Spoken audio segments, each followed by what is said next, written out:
As-salaam wa-alaikum, brothers and sisters. Welcome to Year 6 of the 17 Verses podcast. I'm your host, Maher Haq. In this podcast, we take a small selection from the Quran every day and recite it to you in plain English, so you can get a small slice of God's Word while you go about your day. By averaging 17 verses per day, we're able to break the Quran down into manageable pieces and finish it in 1 year. If you enjoy the podcast, please help spread the word. Tell your friends and family, subscribe in iTunes or Stitcher or wherever you get your podcasts, and write us a review. Show notes and a text episode can be found at 17verses.com. That's the numbers 17verses.com. Today's selection is from Surah 19, Maryam, or Mary, verses 66 through 82. These verses discuss the lives of believers and unbelievers in this world as contrasted with their lives in the hereafter. Bismillahir-Rahmanir-Rahim. In the name of Allah, most gracious, most merciful. Man says, "What, once I am dead, shall I be raised to life again?" Does not man remember that we created him before out of nothing? By your Lord, we shall call them to account in the company of all their shaitans, and set them on their knees around the fire of hell.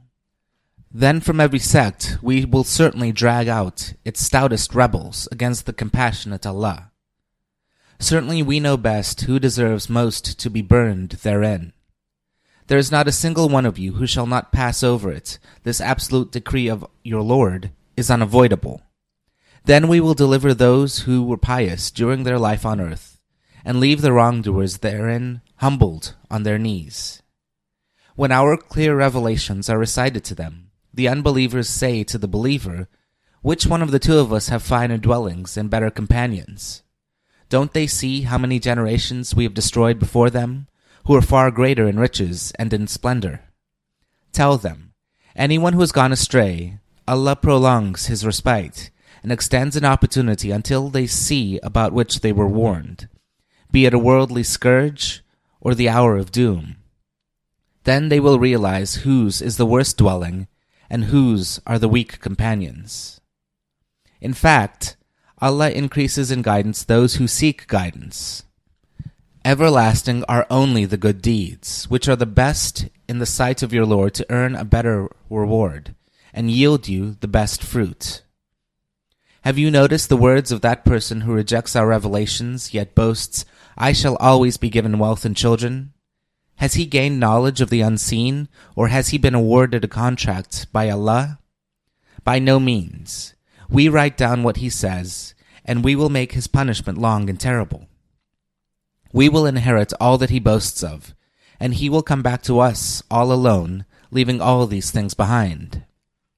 They have taken other deities for worship besides Allah, so that they should be a source of strength to them.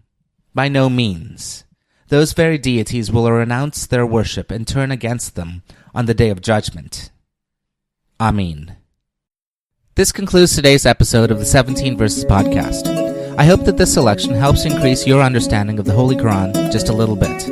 If you like the podcast, you can subscribe in iTunes or Stitcher and write us a review. Or you can grab the RSS feed and put it into your own podcast app. The show notes, including a text version of this episode, can be found by going to 17verses.com. That's the numbers 17verses.com. Thank you, and be well.